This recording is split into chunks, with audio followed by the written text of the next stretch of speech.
कथा क्रम में समुद्र के मंथन का भी दर्शन हुआ। यह देव और दैत्य के बीच का मंथन है। यह देवताओं और दैत्यों के बीच का मंथन है। देवता क्या है? हमारे सत्कर्म। दैत्य क्या है? हमारे दोष, हमारे दुष्कर्म। हमारे सत्कर्म और हमारे दुष्कर्म ही देवता और दैत्य है। जब भी कभी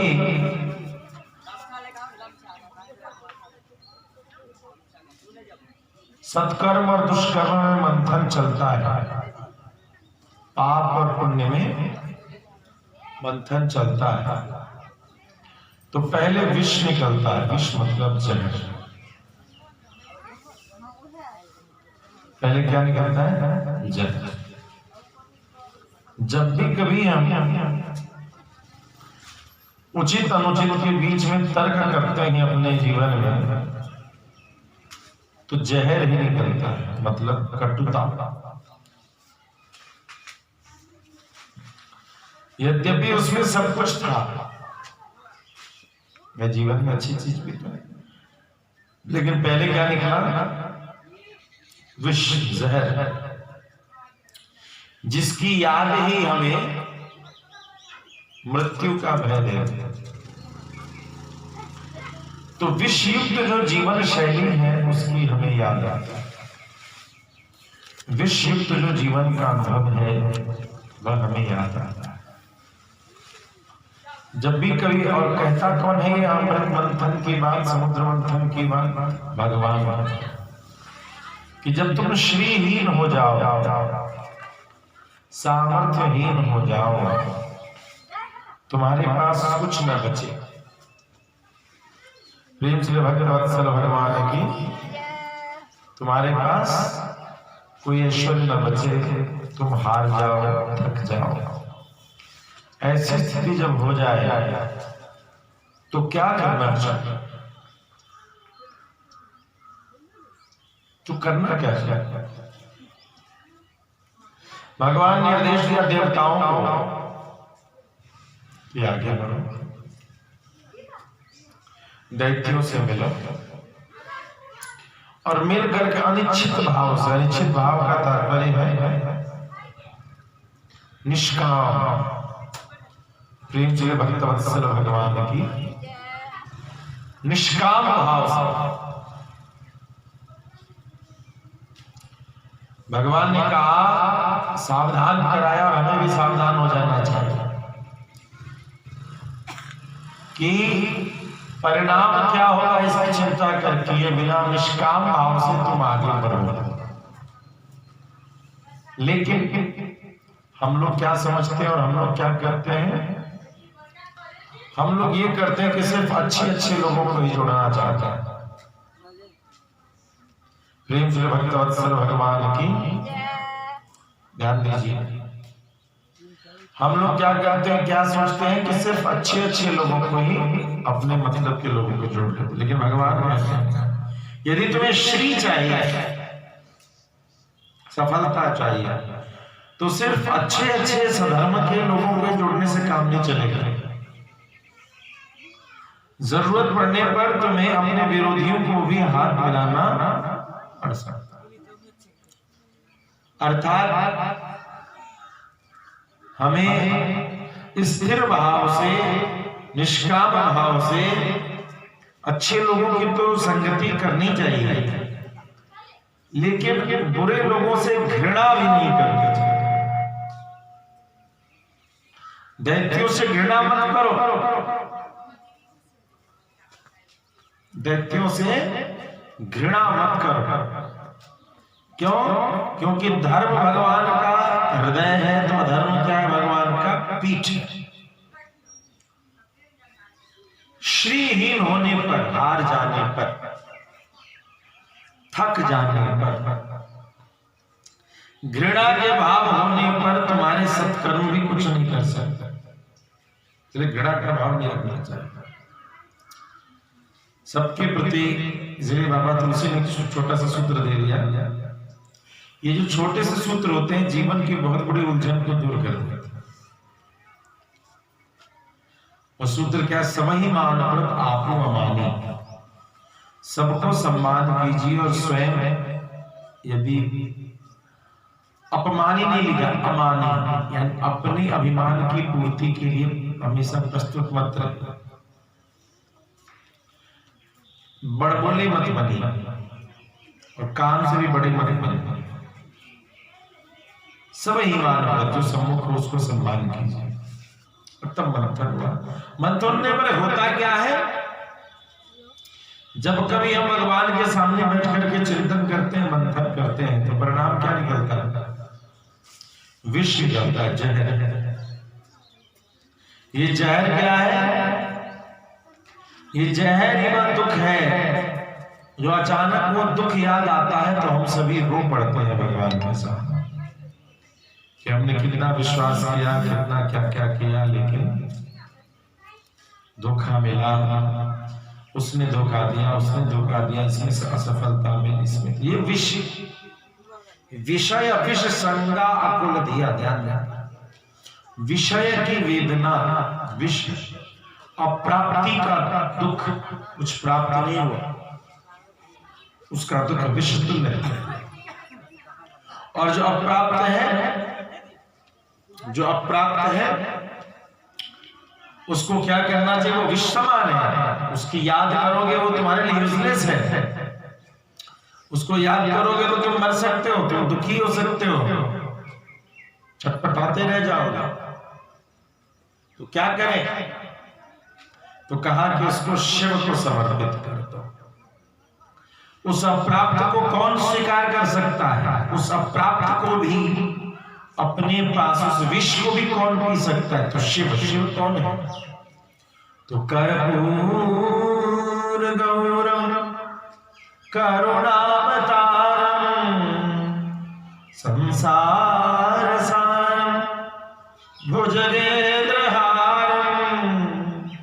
सदा वसंतम हृदयारविंदे भवं भवानी सहितं नमामि। शिव क्या है? तो ज्ञान स्वरूप है। शिव क्या है? ज्ञान स्वरूप है। शिव क्या है? तो जगत गुरु है। शिव क्या है? आचार्य है। शिव क्या है? तो विरक्त है। शिव क्या है? तो ज्ञान के भंडार है। प्रेम से भक्तवत्सल भगवान की। देखिए समुद्र मंथन की लीला अद्भुत है। शिव के पास जाओ, कहां जाओ? अप्राप्त की पीड़ा को लेकर के कहां जाओ? आचार्य के पास जाओ। अप्राप्त की पीड़ा लेकर कहां जाओ? संतों के पास जाओ। अप्राप्त की पीड़ा लेकर कहां जाओ? तो शिष्य गुरु के पास जाओ। और आचार्य क्या करेगा? उस अप्राप्त की पीड़ा को आचार्य पान कर जाएगा।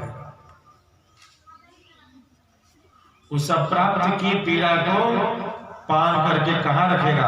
कंठ में रखेगा। कंठ के हाथ नीलकंठ। प्रेम से नीलकंठ भगवान की। अब वो जो कंठ में है वो भीतर गया कि वो बाहर गया? कहां गया? कह सकते हैं कि शिव ने उसको भीतर ले लिया कि बाहर कर दिया? क्या कर दिया? लटका के रखा। त्रिशंकु पे तो लटक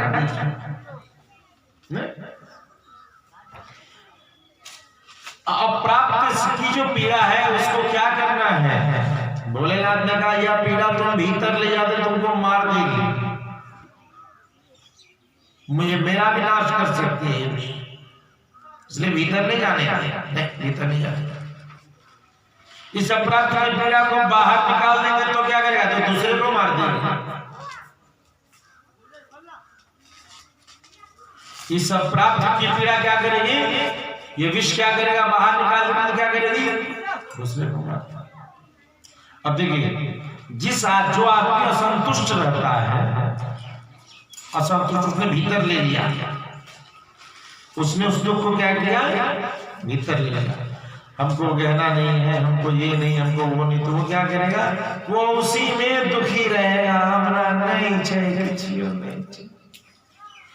वो पता नहीं उसको कितना भी खोआ मलिदा खा रहा है, खूब धूम धड़का हो रहा है, खूब उत्सव हो रहा है, खूब बधाइयां हो रहा है, खूब नाच गान, खूब आनंद हो रहा है, लेकिन उसका मुंह ऐसे लटका रहेगा, ये पता नहीं उसको कोई सौ का धागा मार रहा है, वो खुद को मार रहा है,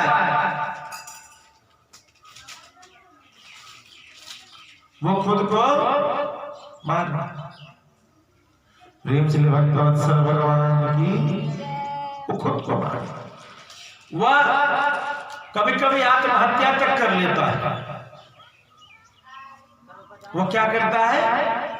विष को पी लेगा तो वह मर जाएगा, और जो विष को बाहर निकालेगा वो क्या करेगा? शिव ने कहा इस विष को बाहर भी मत निकालो। अप्राप्त का दुख, विषय का विष, शिव कहते इसको बाहर भी नहीं फेंक सकते, आचार्य कहते इसको बाहर नहीं फेंक सकते ना, बाहर फेंको तो दूसरा पिएगा तो वो मर जाएगा। तो क्या करेगा? यदि किसी ने उस अप्राप्ति की पीड़ा को बाहर निकाल दिया तो वो क्या करता है? दूसरे को मारने काटने लगता है कि कैसे भी मुझे मिले, मैं चल रहा हूं इस दुख में। आपने सुना होगा बहुत बड़े बड़े डकैत जो होते हैं उनके जीवन में कोई दुख होता है और उस दुख को वो बर्दाश्त नहीं कर पाता, उस दुख को वो बाहर निकालना चाहते हैं। जैसे ही वो दुख बाहर निकालना शुरू करते हैं, किसी को मारना, किसी को काटना, किसी को प्रताड़ित करना, और उस विषय के विष के कारण वो उनका वध करते रहते हैं, मारते। तो विष बाहर भी निकाल दिया तो आदमी मर जाएगा। प्रेम से भक्तवत्सल भगवान की ध्यान दें। शिव ने क्या किया, आचार्य ने क्या किया, ज्ञान ने क्या किया, वैराग्य ने क्या किया? कहा न घृणा करो न स्वीकार करो,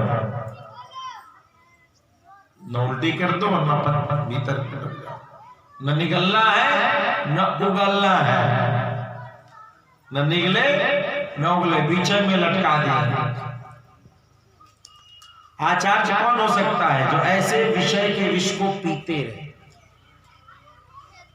आचार्य वही हो सकता है जो दुखों को पी जाए, जो अपमान को पी जाए, जो विष को पी जाए, वही आचार्य। इसीलिए शिव ने उस विष को पान किया। इसके बाद कई चीज निकले, उच्चैश्रवा, ऐरावत, मद भी निकलता है। हाथी क्या है? मद का स्वाद, मद वाला हाथी।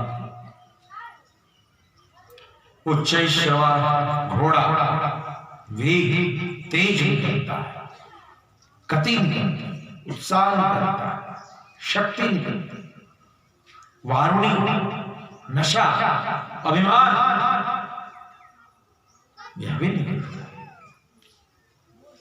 जब भी कभी सत्कर्म और दुष्कर्म के बीच के मंथन को करोगे, अभिमान की प्राप्ति होगी। कभी कभी गुणों का भंडार भी मिलता है, मंथन में अच्छी अच्छी बात भी मिलती है, जो इतनी सुंदर, इतना आनंद करेगी कि सब कुछ आकर्षित कर लेगी। तो उस आनंद उस अनुभूति के लिए धन्य धन्य खुद को मानने लगोगे। लेकिन वह गुणों की अधिष्ठात्री क्या करेगी? वह सद्गुण क्या करेगी? वह गुण स्वरूप, वो आनंद स्वरूप अनुभूति क्या करेगी? तुम्हारे मन को ले जाएगी नारायण के पास। लक्ष्मी ने जाके वरमाला कहा कर दिया। इससे भी आगे जब बढ़ोगे तब जाकर के भगवान अमृत की प्राप्ति। वह गुण इतने सुंदर हो रहे कि तुम उस गुणों पर रीझ जाओगे।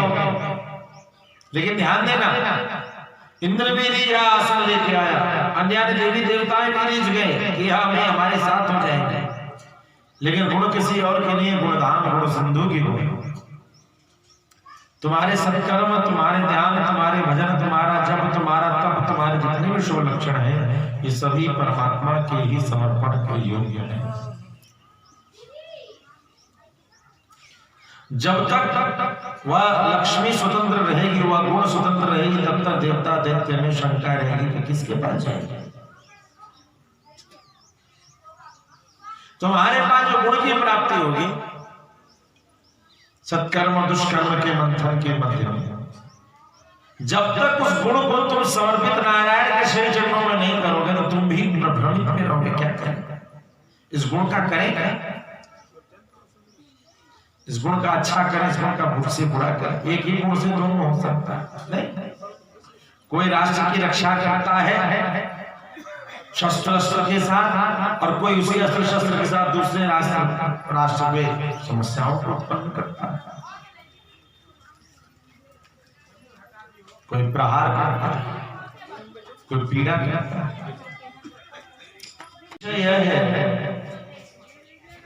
कि गुण किधर जा रहा है।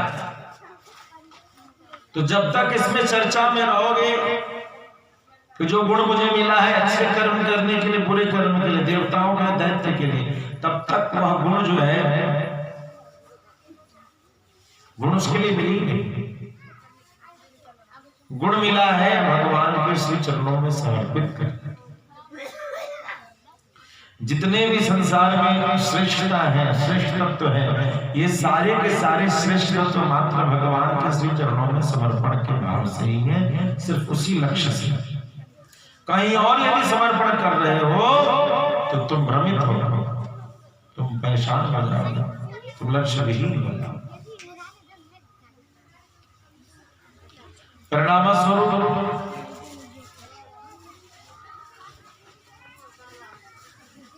भगवान कौन सी लीला करते हैं, इसके बाद भगवान स्वयं आते हैं। जब गुणों को भी समर्पण कर सको, भोगेन पुण्यम कुशलेन पापम,